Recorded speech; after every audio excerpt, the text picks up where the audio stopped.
दोस्तों, पश्चिमी एशिया में बढ़ते तनाव और संभावित युद्ध के असर अब भारत की राजनीति में भी दिखाई देने लगे हैं।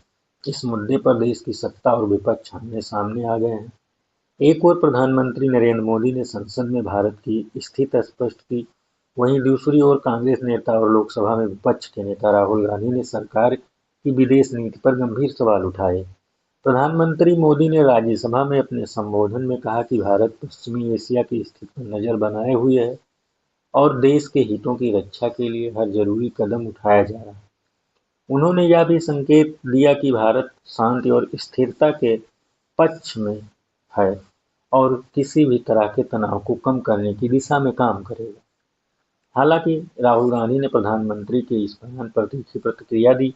पत्रकारों से बातचीत में उन्होंने आरोप लगाया कि भारत की विदेश नीति अब संस्थागत न होकर निजी विदेश नीति बन गई।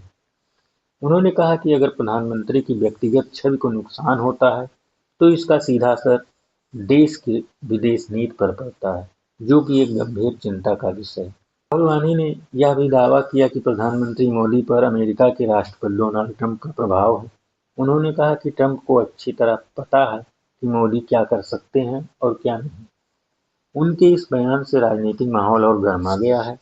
संसद में प्रधानमंत्री के भाषण पर भी राहुल गांधी ने सवाल उठाए।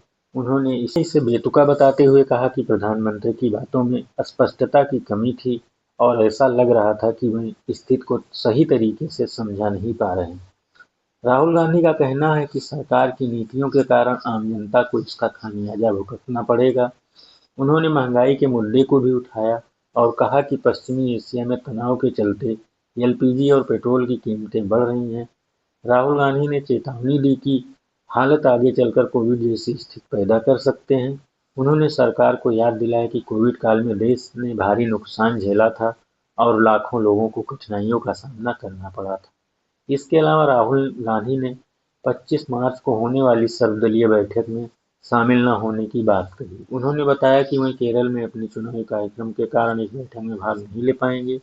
राहुल गांधी ने प्रधानमंत्री मोदी को कमजोर बताते हुए कहा कि वे अमेरिका और इजरायल के दबाव में फैसले लेते हैं। उनका आरोप है कि सरकार ने विदेश नीति के ढांचे को नुकसान पहुंचाया है, जिसका असर आने वाले समय में और ज्यादा दिखेगा।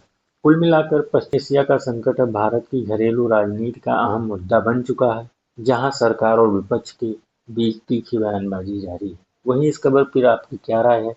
आप हमें कमेंट बॉक्स में जरूर बताइएगा। धन्यवाद।